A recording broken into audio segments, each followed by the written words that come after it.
Terima kasih saudara masih setia menyaksikan Sahur Time bersama saya Kang Amin dan Kiai Haji Misbahul Munir serta Bapak Muhammad Hasan Habibie. Sebelum melanjutkan perbincangan kita mengenai ibadah dan hal-hal lain, saya kembali mengingatkan saudara di rumah yang ingin ikut berdonasi untuk tetap berdonasi di dakwah peduli COVID-19 bisa melalui rekening BCA 29120900915 atau bisa melalui rekening situs kitabisa.com dengan memindai QR Code yang terdapat di layar televisi Anda. Donasi tersebut nantinya akan disalurkan kepada para guru ngaji, santri majelis taklim dan pesantren yang terdampak COVID-19. Nah, Pak Hasan Habibie, kita lanjut perbincangan kita. Yep. Nah, tadi kan ini proses pembelajaran mengalami hal baru. Betul. Nah, gimana sih cara ngukur progresnya? Iya, oke Mas. Ini pertanyaan gampang-gampang susah ini kalau di era sekarang ini gitu ya. Karena terjadi reformat terhadap proses belajar mengajar yang ada di lingkungan formal gitu ya, dan tiba-tiba proses itu bergeser ke rumah. Nah, ini tentu juga membutuhkan hal baru terhadap proses penilaian pembelajarannya. Tapi satu hal yang pasti Mas Amin dan Pak Kiai, yang paling mengetahui progres peserta didik itu tentunya adalah guru-gurunya. Tentunya adalah fasilitator yang selama ini mendampingi dalam proses adik-adik kita belajar. Jadi yang paling penting ada perkembangan yang bisa diketahui oleh Bapak Ibu gurunya dari peserta didik itu. Sekarang caranya gampang sekali. Mungkin misalnya untuk beberapa tugas kita bisa upload video. Untuk beberapa pekerjaan cukup bisa dikirim menggunakan WA. Dan sekian piranti teknologi yang lain yang memungkinkan si guru itu mengetahui perkembangan peserta didiknya. Itu cara yang paling gampang. Sisanya tinggal disesuaikan dengan pembobotan nilai biasanya yang sudah dibuat oleh Bapak Ibu gurunya terhadap materi yang diajarkan ke peserta didiknya. Baik, ini Indonesia kan negara kepulauan. Betul, betul. Kalau pas di kota besar tentu enak, fasilitas Betul. ada, internet rata dan lain sebagainya. Tetapi banyak di daerah Indonesia yang jauh-jauh terutama di pulau-pulau terpencil itu, apakah memang benar semuanya sudah terjangkau oleh layanan online? Kalau kita harus jujur mengakui ya, belum semua titik di negara Indonesia ini terkoneksi dengan internet. Masih ada beberapa blank spot area gitu ya. Masih ada beberapa titik yang terutama di daerah kepulauan yang itu sulit sekali akses internetnya.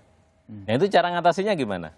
Nah, ini yang menarik. Jadi saat kemudian akses internet ini dirasa sulit, yang paling memungkinkan tentu dengan menggunakan televisi. Karena itu murah, terjangkau, dan tentunya bebas kuota. Nah, sekarang menjadi tanggung jawab kita bersama untuk bisa meramaikan konten-konten televisi kita itu dengan konten-konten yang mendidik dan itu inspiratif buat adik-adik kita. Oke, jadi gitu. Televisi menjadi solusi ya? Televisi salah satunya menjadi solusi yang paling efektif mengatasi kebuntuan akses itu tadi. Seperti juga dakwah kita pagi ini. Nah, persis televisi. Ini solusi memang ini televisi. Ketika nggak boleh social distancing, nggak boleh banyak jamaah berkumpul, istighosah massal nggak boleh, maka ya televisi menjadi solusi. Nah Pak Kiai, ada pertanyaan dari pemirsa. Ada Bapak Anton di Madura. Apa sih yang dimaksud dengan sedekah jariah? Pak Anton, sedekah jariah itu artinya sedekah yang mengalir, itu Kang Amin. Artinya sedekah yang masih dirasakan manfaatnya walaupun orangnya sudah wafat. Misalnya kita mau bersedekah sumur misalnya. Saya mau wakafkan sumur saya untuk kepentingan masyarakat ini. Saya sudah mati, Kang Amin sudah mati yang mewakafkan, yang mensedekahkan. Kalau air sumur itu terus diminum, dipakai sama masyarakat, terus akan mengalir pahalanya. Termasuk misalnya kalau kita ngasih Quran. Selagi Quran itu dipakai, maka disebut dengan sedekah jariah, akan mengalir terus. Nah, ini janji Rasulullah SAW, salah satu yang bisa diharapkan bagi orang yang sudah wafat adalah sedekah jariah. Itu Kang Amin. Karena itu saya anjurkan kepada para jamaah sekalian, walaupun sedikit ada sedekah jariah yang dilakukan. Itu Kang Amin. Baik, terkait juga masih tentang sedekah ini. Ibu Ismi di Bekasi bertanya, adakah keutamaan sholawat dan sedekah pada hari Jumat? Khusus sholawat Kang Amin, saya tekankan memang secara khusus Rasulullah SAW pernah berjanji, man shalla alayya, barang siapa bersolawat kepadaku di hari Jumat, maka Allah Subhanahu wa Ta'ala akan mengabulkan segala hajatnya 100 hajat. Insya Allah. Yang 70 dikasih di akhirat. Yang 30 dikasih bonus di dunia. Karena itu kalau ada orang rajin baca sholawat, hidupnya makmur, hidupnya tentram, itu barokah sholawat. Bapak siapa tadi? Anton. Bapak Anton, saya sarankan jangan berhenti dengan sholawat. Sallallahu ala Muhammad, sallallahu ala Muhammad, sallallahu ala Muhammad. Ngerti nggak ngerti tetap dapat pahala. Yang penting kalau ditanya, Bapak baca apa tadi? Sholawat. Huruf per hurufnya nggak ngerti, tapi tahu kesimpulannya, dapat pahala dia. Niat nggak niat bahkan ya. Bahkan sampai pikiran kemana-mana karena kesulitan ini dan itu. Baca sholawat, dibalas 10 kali lipat kata Kanjeng Nabi. Masya Allah. Baik, nah kan memang Jumat itu Sayyidul Ayyam. Sayyidul Ayyam. Nah kalau sedekah itu kan, kalau ke masjid mau Jumatan, nyemplung gitu. Kang Amin, sedekah di hari Jumat tentu ada kelebihan tersendiri. Karena pada saat hari Jumat kita sebut dengan Sayyidul Ayyam. Sayyidul Ayyam itu bahasa Arab. Yakni penghulunya hari, tuannya hari. Hari yang paling utama adalah hari Jumat. Karena itu perbanyak. Dan diniatin kalau bisa. Karena setiap malam Jumat itu ahli kubur nunggu. Mas Hasan. Siap. Setiap malam Jumat itu yang namanya ahli kubur nunggu. Mana sedekah keluarga saya, mana fatihahnya. Loh kalau dikirimin sedekah, seneng itu Kang Amin. Termasuk sedekah ilmu ya, Mas? Ya, sedekah ilmu. Juga sedekah ilmu tentu saja. Baik, kita lanjutkan Pak Kiai. Ada Ibu Hayati di Banjarmasin. Apa hukumnya sedekah dengan niat untuk menolak bala atau niat agar rezeki semakin lancar? Kang Amin, kalau berbicara manfaat sedekah memang seperti itu. Sedekah bisa menolak bala. Sedekah bisa mendatangkan rezeki, benar. Cuma saran saya niat sedekah karena Allah gitu saja. Ya. Jadi selalu saya sarankan dan saya ajarkan, ini meja Kang Amin. Kalau mau bikin meja, nawaitu niat ingsun bikin meja. Titik. Nanti otomatis keluar kolong meja. Nggak usah diniatin. Niat saya, niat bikin kolong meja. Nggak usah diniatin, keluar sendiri. Demikian juga kita sedekah karena Allah. Nanti Allah akan memberikan jalan keluar dari kesulitan yang kita hadapi. Allah tahu Kang Amin. Baik, Pak Hasan, tentang sedekah ilmu tadi kan. Kita melihat banyak sekali relawan-relawan yang kemudian menyumbangkan ilmunya. Betul. Via berbagai aplikasi dan juga sosial media. Nah, apakah itu akan di-tag oleh pemerintah? Ya, tentunya dalam kondisi yang sulit begini, yang dibutuhkan adalah global solidarity. Jadi bagaimana kemudian kita bersama-sama membangun kesadaran untuk sama-sama bisa keluar dari krisis pandemi ini. Nah, tentu pemerintah mengapresiasi, Mas. Bahkan ada lagi beberapa program yang dipersiapkan supaya aktivitas-aktivitas yang sifatnya online ini mendapatkan apresiasi dari pemerintah, lebih khusus lagi di Kementerian Pendidikan dan Kebudayaan. Dan kami juga berkolaborasi dengan banyak pihak. Dengan misalnya ada beberapa website, kemudian pengelola lembaga pengetahuan untuk tadi Kiai nyambung karena ini urusannya sedekah, untuk mensedekahkan konten-konten yang selama ini terpendam di kantor-kantor mereka, untuk mensedekahkan ilmu yang selama ini belum keluar ke online. Ini yang kita minta betul, ayo semuanya dikeluarkan. Satu, mumpung musimnya Ramadan, kemudian yang kedua musim pandemi. Musim pandemi. Insya Allah itu barokahnya berlipat ganda, kira-kira gitu Kiai. Nah, terkait akibat dari pandemi ini di dunia pendidikan, apakah proses penerimaan siswa di tahun ajaran yang ke depan ini akan ditunda?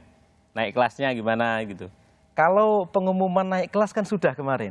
Pada saat tanggal 2 Mei itu sudah diumumkan kenaikan kelas di sekolah masing-masing. Terkait dengan informasi penerimaan siswa baru, yang saya tahu sementara ini belum ada mundur atau bagaimana ya. Jadi posisi masih sementara di sebagaimana biasa di bulan-bulan nanti Juli biasanya adik-adik kita masuk sekolah. Tapi belum ada informasi yang lebih lanjut terkait dengan penundaan pengumuman peserta. Jadi sampai hari ini masih on schedule? Masih on schedule. Nah ini kan situasi yang paling efektif untuk kemudian masing-masing pihak atau sekolah atau guru, saya meminjam bahasa Mas Menteri itu, melakukan proses merdeka belajar. Termasuk diantaranya adalah mengkreasi proses belajar mengajar dan tentunya pihak sekolah untuk lebih banyak menimbulkan inovasi dan kreativitasnya. Baik, mungkin Mas Hasan memiliki himbauan atau pesan untuk siswa dan guru agar tetap semangat menjalani proses pembelajaran online? Mungkin saat ini atau ke depannya gitu. Baik, terima kasih Mas Amin dan Kiai. Jadi saya orang yang meyakini bahwa di balik setiap musibah itu pasti ada hikmah. Saya meyakini proses hari ini yang kita jalani dengan belajar mengajar online ini bukan sesuatu yang kemudian memberatkan. Tapi kalau itu kita niatkan sebagai sebuah bentuk kreativitas dan inovasi, ini akan tumbuh menjadi gagasan-gagasan baru. Dan insya Allah bangsa ini, negara ini akan siap menghadapi eranya nanti yang berbasis teknologi, yang kebetulan karena situasi dan kondisi prosesnya dan dipercepat, dan ini akan menjadi berkah buat dunia pendidikan kita.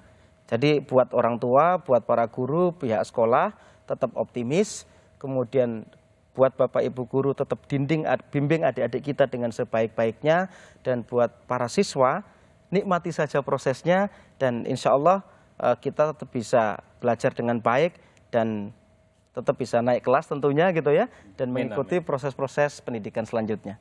Baik, terima kasih Pak Hasan Habibie yang sudah banyak berbagi informasi kepada kita semua. Nah Pak Kiai, tiba sesi kita ini untuk menerima ijazah amalan Pak Kiai. Karena seperti biasa-biasa setiap harinya kita juga menerima ijazah amalan dari Pak Kiai. Dan amalan hari ini adalah bagaimana caranya atau apa doanya agar menjaga anak terhindar dari perbuatan zina. Silakan. Bismillah Kang Amin, saya buka kitab ini Kang Amin ya. Intinya kita mendoakan agar anak kita tidak menjadi anak yang nakal. Jadi anak soleh. Amin, amin, amin. Saran saya kepada Bapak dan Ibu di rumah, tolong ketika kita punya anak baru lahir, kan kuping kanan diadzanin, kuping kiri qomat. Ditambahin Kang Amin, setelah adzan dan qomat itu dibacain inna anzalnahu fi lailatul qadar sampai selesai Kang Amin. Inna anzalnahu fi lailatul qadar sampai selesai, dibacakan ke kuping kanan. Insya Allah di sini disebutkan dia tidak akan melakukan zina tula umrihi. Nah ini penting, penjagaan orang tua. Kita ini kadang-kadang lepas kendali, nggak tahu kemana anak kita, tapi kita mohonkan langsung kepada Allah. Oh, kalau anak saya sudah gede, bacain tetap kuping kanannya. Itu Kang Amin, mudah-mudahan manfaat. Baik, amin. Terima kasih Kiai. Nah untuk saudara yang sudah mengirimkan pertanyaan, terima kasih dan mohon maaf kami tidak bisa membacakan semua pertanyaannya satu persatu karena keterbatasan waktu. Terima kasih kami sampaikan kepada Bapak Muhammad Hasan Habibie yang sudah hadir menemani kita di Sahur Time dan memberikan banyak informasi penting untuk masyarakat. Saya mengingatkan kembali bagi saudara yang ingin berdonasi di dakwah penduduk COVID-19 untuk para guru ngaji, santri majelis taklim, dan pesantren yang terdampak COVID-19 bisa melalui rekening BCA 29120900915 atau bisa melalui situs kitabisa.com dengan memindai QR Code yang terdapat di layar televisi Anda. Selain donasi, Anda juga bisa menyalurkan zakat melalui Endocare Lazisno di nomor rekening yang tertera di layar televisi Anda sebesar Rp35.000 per individu.